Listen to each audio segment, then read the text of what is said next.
Hello everyone, welcome to GNB honours classes. आज की इस वीडियो के अंदर हम बात करेंगे डीएनए रिपेयर के बारे में। सबसे पहले देखिए कि डीएनए रिपेयर क्या होता है। ये एक पोस्ट ट्रांस रेप्लिकेशनल फेनोमेनन होता है, यानी कि जैसे कि आपको पता होगा, हम जो बात कर रहे हैं यूकैरियोटिक की बात कर रहे हैं। हमारे न्यूक्लियस के अंदर पाया जाता है इस तरीके से डबल हेलिकल डीएनए, ठीक है ना। अच्छा, डीएनए से उनकी एग्जैक्ट कॉपी जिस प्रोसेस में बनता है हम उसको रेप्लिकेशंस कहेंगे, ठीक है ना। तो रेप्लिकेशन होने के टाइम पे या तो रेप्लिकेशन होने के बाद क्या होता है, कभी कभी डीएनए के अंदर कुछ मिसमैचेस हो जाता है, या रेप्लिके मिसमैच होगा, या कभी कभी क्या होता है ना, कोई भी इंजुरी के वजह से क्या होगा, डीएनए की जो स्ट्रैंड है बीच से ये क्या होता है, टूट जाता है। इस तरीके से चीज़ आपको कभी कभी देखने को मिलेगा। तो कभी कभी सीक्वेंसेस में भी मिसमैच होता है। मान लीजिए यहाँ पर ग्वानिन है तो यहाँ पर साइटोसिन लगना चाहिए था तो यूरासिल लग गया।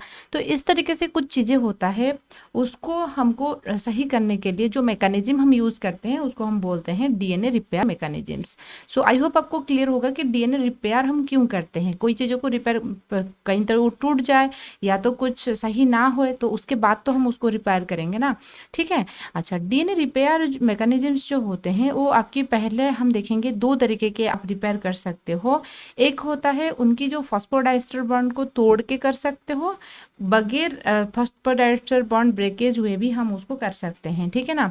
यदि डायरेक्ट रिपेयर हम किसको कहते हैं, जहां पर आपने डीएनए की फॉस्फोडाइस्टर बॉन्ड को नहीं तोड़ोगे हम उसको बोलेंगे direct repair.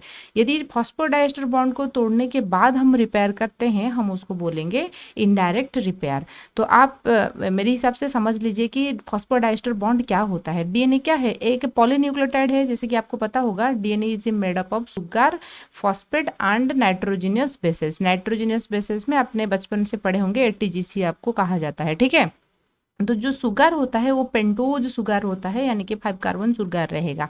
Carbon 1, carbon 2, carbon 3, उनकी कार्बन 2 पोजीशन में सिर्फ H होता है, और मतलब कि OH नहीं होता है, 3 में OH रहेगा, ठीक है। अच्छा, तो यहाँ पे क्या होता है, कार्बन, पहला कार्बन के साथ हमेशा बेस जुड़ेगा, मतलब कि एडेनिन जुड़ सकता है, थायमिन, कोई भी जुड़ सकता है। यहाँ पे जो बॉन्ड बनता है हम उसको बोलते हैं ग्लाइकोसिडिक बॉन्ड या एन ग्लाइकोसिडिक लिंकेज आप कह सकते हो, ठीक है। अच्छा, तो उसके बाद क्या होता है, फिर उनकी जो फिफ्थ होता है, यहाँ पे फोर्थ कार्बन रहेगा, ये फिफ्थ कार्बन रहेगा। फिफ्थ कार्बन के साथ हमेशा जुड़ता है आपका फॉस्फेट। तो फॉस्फेट यहाँ पे जो बॉन्ड बनाता है उसको हम बोलते हैं फॉस्फोइस्टर बॉन्ड। ये बॉन्ड आप थोड़ा देख लीजिए, फॉस्फोइस्टर बॉन्ड, ठीक है, समझ में आए ना। अच्छा, ये मतलब कि जब शुगर के साथ nitrogenous bases, adenine, thymine, guanine, cytosine कुछ भी हो सकता है, यदि जुड़ेगा हम उसको बोलते हैं न्यूक्लियोसाइड। और जब ये तीनों जुड़ जाए, यानी कि phosphate, sugar and nitrogenous base, तीनों जुड़ जाए तो उसको हम बोलते हैं न्यूक्लियोटाइड।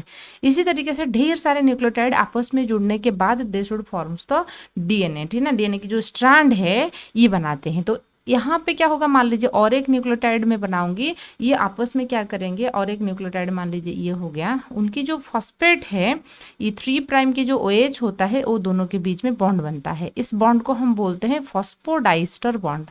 फॉस्फोडाइस्टर मतलब कि दो के बीच में हो रहा है तो इसलिए फॉस्फोडाइस्टर बॉन्ड। तो ये एक हो गया। फिर मान लीजिए और एक न्यूक्लियोटाइड आप बनाओगे, उसके बीच में भी फॉस्फोडाइस्टर बॉन्ड होगा। तो यदि वही फॉस्फोडाइस्टर बॉन्ड को तोड़ने के बाद हम डीएनए को सही कर रही हैं तो ये एक इनडायरेक्ट मैकेनिज्म्स होता है।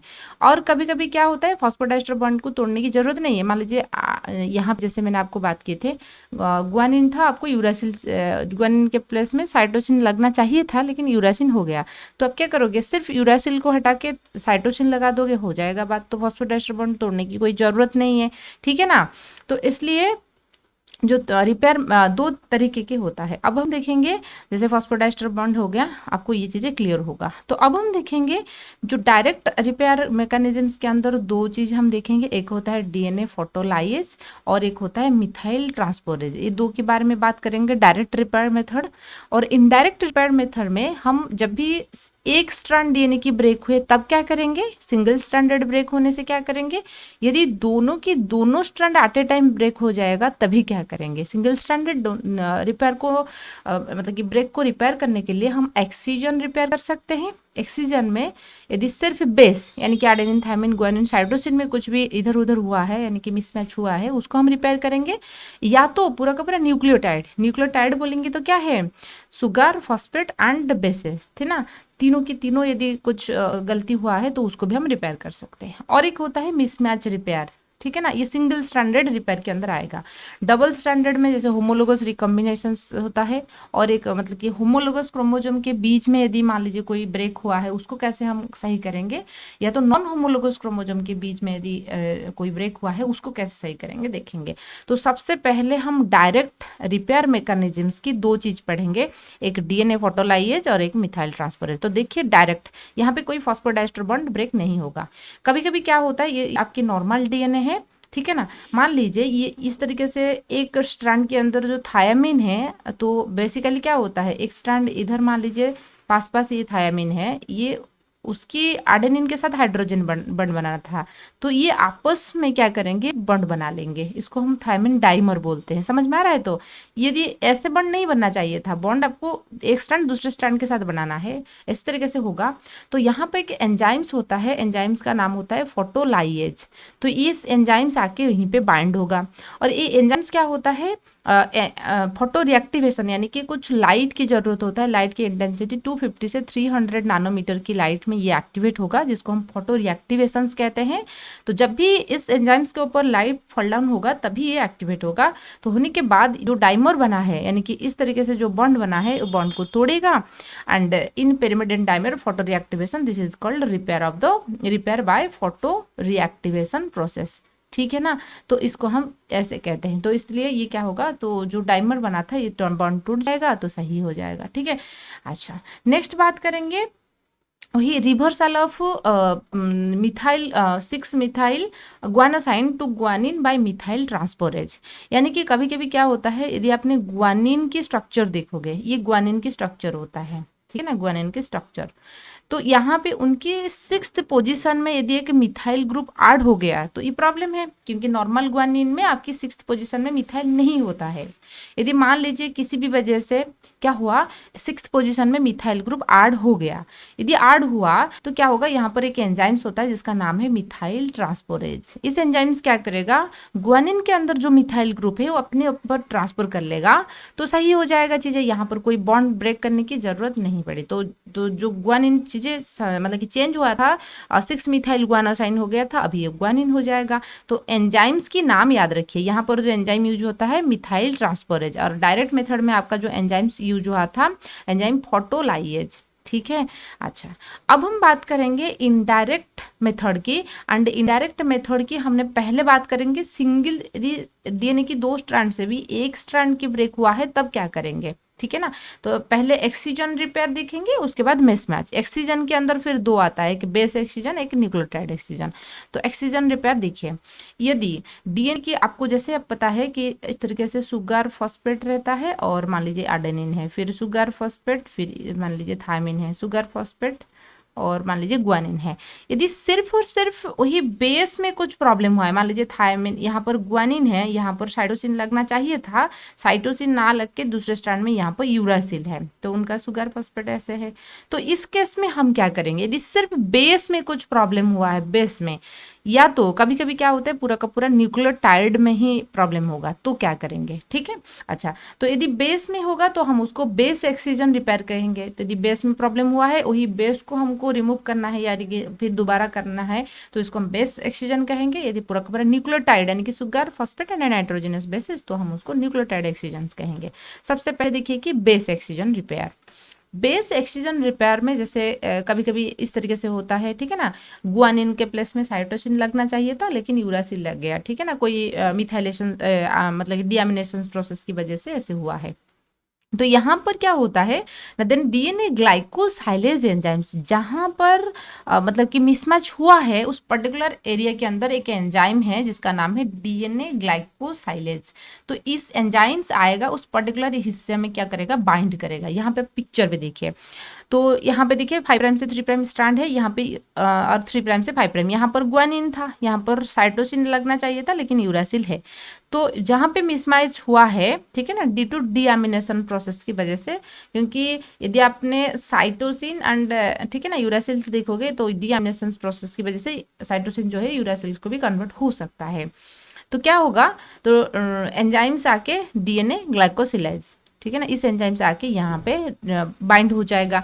डीएनए ग्लाइकोसाइलेज क्या करेगा, जैसे मैंने आपको स्टार्टिंग में बताई थी कि आपकी जो डीएनए होता है शुगर के साथ ये कौन सी बॉन्ड में जुड़ी हुई है, एन ग्लाइकोसिडिक लिंकेज में जुड़ी हुई है। तो हमको क्या करना है, उनके पहले उनकी जो बेस है, जो मिसमैच हुआ है यानी कि यूरासिल है, उसको यहाँ से उसको रिमूव करना है।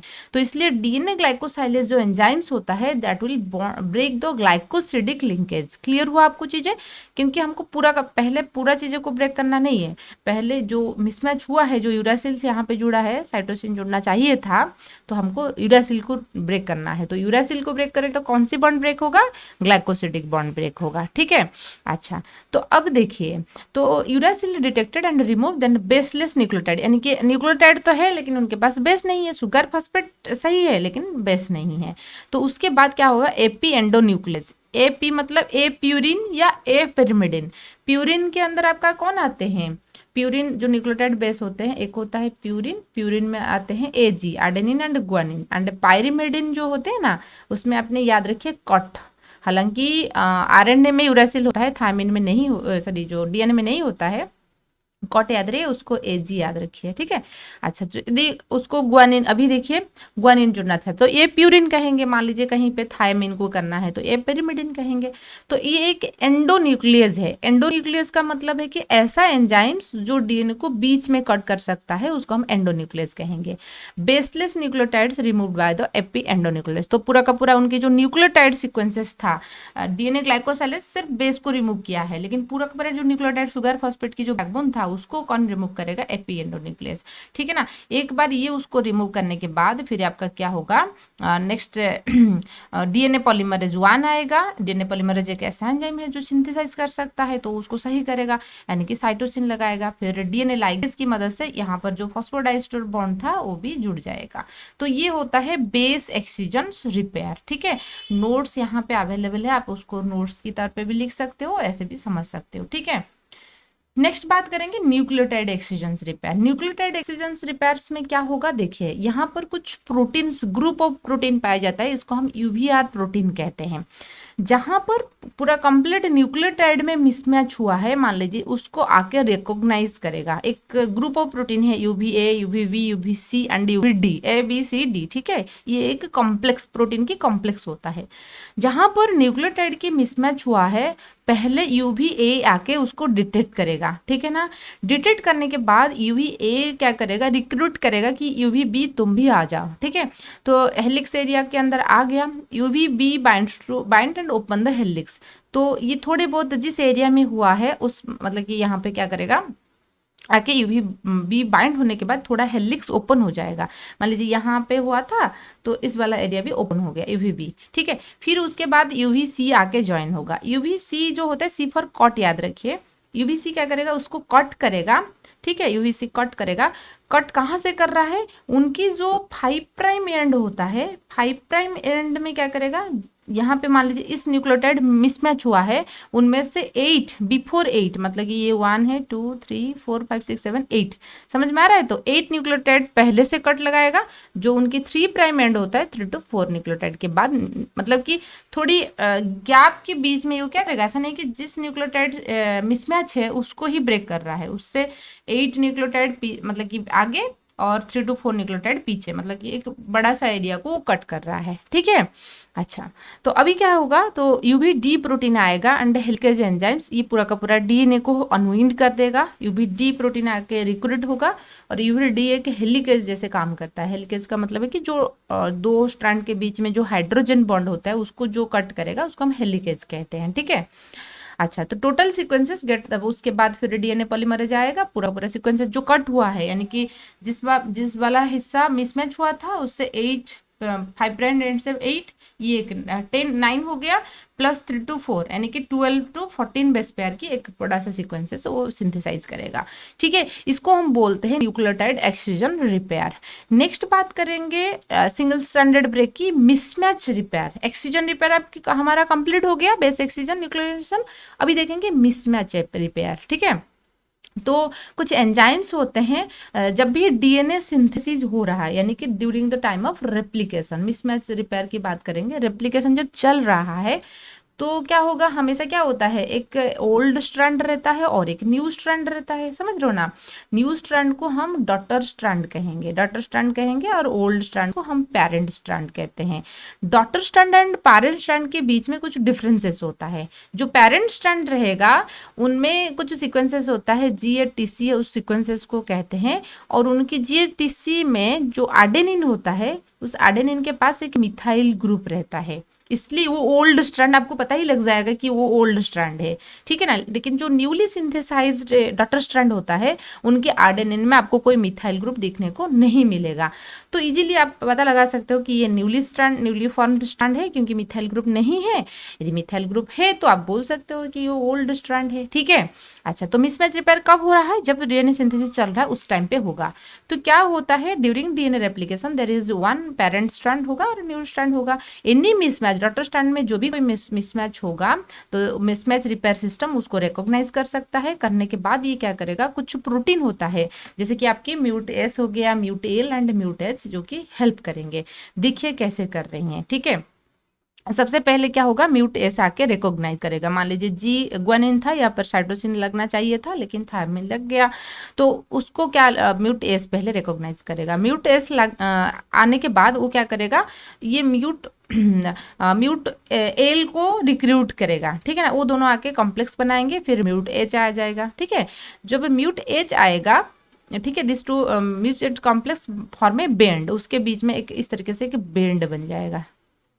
इस बेंड के बाद क्या होगा, जो म्यूट एज होता है ये यहाँ पे कट लगाएगा। ठीक है ना, मिसमैच एरिया को कट लगाएगा, फिर आपके डीएनए पॉलीमरेज आ जाएंगे, लाइगेज आ जाएंगे, पॉलीमरेज आएगा तो नया स्ट्रैंड बना देगा। ठीक है, मिसमैच रिपेयर को आप ऐसे लिख सकते हो नोट्स वाइज कि मिसमैच अगर डॉटर स्ट्रैंड अलग होता है, सम कुछ प्रोटीन होता है म्यूटेस रिपेयर मैकेनिज्म्स में हेल्प करेंगे। सबसे पहले क्या होता है, देखिए पेरेंट स्ट्रैंड जो होता है उनमें GATC सीक्वेंसेस रहेगा, उनकी एडेनिन के पास, एडेनिन और साइटोसिन हो सकता है, मिथाइलेटेड होता है यानी कि मिथाइल ग्रुप ऐड होता है। उसको जो मिथाइल ग्रुप ऐड करता है उस एंजाइम्स के नाम होता है adenine, DNA adenine methylase dam. ठीक है, अच्छा, ये मिथाइल ग्रुप ट्रांसफर करेगा अपनी अंदर, जो इस एंजाइम्स के पास जो मिथाइल ग्रुप होता है वो एडेनिन को ट्रांसफर कर देगा। तो पेरेंट स्ट्रैंड हमेशा क्या होता है, मिथाइलेटेड होता है। उसके बाद हम देखेंगे मिसमैच रिपेयर पाथवे में जो मिथाइलेटेड स्ट्रैंड के ऊपर कुछ चीजें नहीं होगा। ठीक है ना, मिथाइलेटेड डीएनए में कोई रिपेयर सिस्टम वर्क नहीं करता है। जो नॉन मिथाइलेटेड डीएनए रहेगा उसके ऊपर रिपेयर सिस्टम एक्शन दिखाता है, तो इसलिए डॉटर स्ट्रैंड के ऊपर ऑब्वियसली उसके ऊपर ही काम दिखाएगा। होता क्या है, देखिए जो म्यूट एस होता है, याद रखिए, जो उनकी जो बाइंडिंग होगा वो पेरेंट स्ट्रैंड में होगा, लेकिन रिपेयर जो होता है नया स्ट्रैंड में होता है। Mut S recognise the mismatch in daughter strand and binds to the parent strand. यहाँ से क्वेश्चन बनता है, आपको लगेगा कि वही पेरेंट डॉटर स्ट्रैंड में ही बाइंड हो रहा है, नहीं, वो बाइंड तो करेंगे कहाँ पर, आपकी पेरेंट स्ट्रैंड यानी कि मिथाइलेटेड स्ट्रैंड पर बाइंड करेंगे, लेकिन जो एक्शन दिखाएंगे वो तो उसके एस होने के बाद रिक्रूट करेगा एल को, एल एच को रिक्रूट करेगा, और एक बार एच आके जुड़ने के बाद ये लूप बनाएंगे, लूप से ये कट हो जाएगा, और जहां से कट हुआ है वहां पर फिर क्या होगा, डीएनए पॉलीमरेज आके नया डीएनए बना लेगा। तो ये था सिंगल स्ट्रैंडेड ब्रेक के बारे में। उसके बाद हम देखेंगे यदि डीएनए की दोनों स्ट्रैंड ब्रेक हो गया तो क्या करेंगे, क्योंकि देखिए जब सिंगल स्ट्रैंड के ब्रेक हुआ था ना, मान लीजिए ये एक स्ट्रैंड है, यहाँ से ब्रेक हो गया, यहाँ पर ग्वानिन है, ब्रेक हुआ या कुछ गलती हुआ, तो हम क्या करेंगे, हमारे पास एक टेम्पलेट है, हम सांचा है, सी है तो हमको, जी है तो हमको सी ही लगाना है। लेकिन यदि दोनों स्ट्रैंड ब्रेक हो जाएंगे, हम प्रीवियस नॉलेज हमारे पास क्या रहेगा, हम क्या जुड़ेंगे, समझ रहे हो ना। तो इसलिए थोड़ा ये डिफिकल्ट, मतलब कि टाइम कंज्यूमिंग प्रोसेस होता है डबल स्टैंडर्ड ब्रेक को सही करने के लिए। उनमें दो प्रोसेस होता है, एक होमोलोगस रिपेयर होता है और एक नॉन होमोलोगस। होमोलोगस का मतलब समझिए, जैसे कि आपको पता है हमारे जो क्रोमोजोम होता है ना, ऐसे जोड़ा में पाया जाता है। ठीक है, 23 पेयर ऑफ क्रोमोजोम है, इसमें जो डीएनए होता है और इसमें जो डीएनए होगा, ठीक है ना। अच्छा, ये दोनों क्या होंगे, वो होमोलोगस होंगे, एक मतलब कि एक जोड़ा के दोनों अलग होमोलोगस क्रोमोसोम होता है।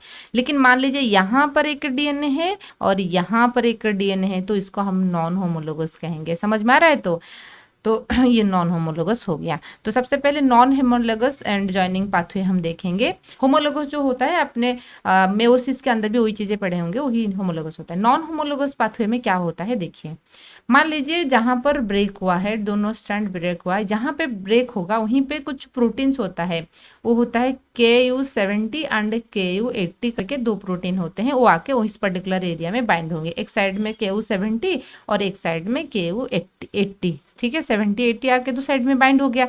तो बाइंड एक प्रोटीन को जरूरत करेंगे जो होता है डीएनए PKCS, मतलब डीएनए डिपेंडेंट प्रोटीन काइनेज की रिक्रूट करेंगे। और वो डीएनए PKCS के अलावा और एक होता है आर्टेमिस प्रोटीन, ये दो प्रोटीन को रिक्रूट करेंगे। तो आर्टेमिस रिमूव तो न्यूक्लियोटाइड, मतलब कि वो भी और कुछ न्यूक्लियोटाइड को रिमूव करेगा। उसके बाद क्या होता है, डीएनए लाइगेज एंजाइम्स क्या करेगा, मतलब कि लाइगेज एंजाइम्स आके और उसके साथ साथ XRCC प्रोटीन आके ये दोनों स्ट्रैंड को ज्वाइन कर देगा, ठीक है ना। तो इस तरीके से होता है आपकी जो नेक्स्ट चीज है, ठीक है। होमोलोगस रिकॉम्बिनेशंस के अंदर क्या होगा देखिए, होमोलोगस में क्या होगा ना, जैसे आपको पता है ये होमोलोगस क्रोमोसोम होता है, यहाँ पर ब्रेक हो गया तो यहाँ पर एंड जॉइनिंग को जो एंजाइम्स रिकॉम्बिनेज एंजाइम्स होता है जो आके उसको जोड़ देंगे, ठीक है। अच्छा, नेक्स्ट बात करेंगे sauce repair pathway. Sauce repair pathway क्या होता है, स्पेसिफिकली एक स्पेशल केस होता है। मान लीजिए सेल के अंदर सीवियर डैमेज हुआ है। सीवियर डैमेज का मतलब कि ऐसा डीएनए ऐसे ब्रेक हुआ है, या डीएनए रेप्लिकेशन चल रहा था उस टाइम पे डीएनए टूट गया, या तो जितने भी अभी हमने मैकेनिज्म सिस्टम पढ़े हैं वो भी काम नहीं कर रहा है, यानी कि base excision method, repair method, mismatch method, यदि वो भी काम नहीं कर रहा है, उस पर्टिकुलर केस में हम क्या करेंगे, ठीक है। तो उस केस में जो रिपेयर मैकेनिज्म्स एक्शन दिखाता है वो होता है सॉस रिपेयर। क्लियर होना बात है। कोई भी रिपेयर सिस्टम यदि काम नहीं कर रहा है, मतलब कि सेल ऐसा मान लीजिए कि हमने फेल्योर हो गए, तो उस टाइम पे फिर भी और एक आखिरी चांस बचा हुआ है डीएनए को सही करने के लिए, वो होता है sauce repair system. Sauce repair system में क्या होगा देखिए, मैं पहले समझा देती हूँ उसके बाद। यदि नॉर्मल कंडीशंस के अंदर जो सेल नॉर्मल डीएनए होता है उसमें क्या होता है कि LX प्रोटीन होता है। LX प्रोटीन जो होता है ना, एक डाइमर फॉर्म में रहेगा, यानी कि दो यूनिट आपस में रहेंगे। डाइमर होगा तो एक्टिव फॉर्म होता है, एक्टिव कंडीशन में रहता है। तो ये क्या करेगा, हमारे सेल्स के अंदर जो SOS जीन होता है उसको इनहिबिट करके रखता है, ठीक है, इनहिबिट कर लेता है। लेकिन मान लीजिए सीवियर डैमेज हुआ, किसी भी मेथड के अंदर डीएनए रिपेयर नहीं हो पा रहा है, या तो डीएनए रेप्लिकेशन चल रहा था, सडनली डीएनए ब्रेक हो गया, तो उस केस में क्या होगा, एक प्रोटीन एक्टिवेट होता है जिसका नाम होता है रे के प्रोटीन। जब रे के प्रोटीन एक्टिव हो जाएगा, ये क्या करेगा, जो LX ए था, जो डाइमर फॉर्म में था, उसको ये तोड़ देगा, ब्रेक कर देगा, ऑटो क्लिप करेगा, ठीक है ना, ब्रेक हो जाएगा। तो एक बार ये ब्रेक होने के बाद, उनकी इनएक्टिव हो जाने के बाद, ये जब इनएक्टिव हो जाएगा तो ये क्या करेगा, वो जब एक्टिव था सॉस जीन को इनहिबिट कर रहा था, अभी तो इनएक्टिव हो गया, तो सॉस जीन एक्टिव हो जाएगा, सॉस जीन एक्टिव होगा, सो दे शुड रिपेयर दो डीएनए। तो आई होप आपको क्लियर होगा कि डीएनए रिपेयर सिस्टम्स क्या होता है। यदि आपको वीडियो पसंद आ रहा है, लाइक कीजिए, कमेंट कीजिए और आपकी दोस्तों के साथ भी शेयर कीजिए।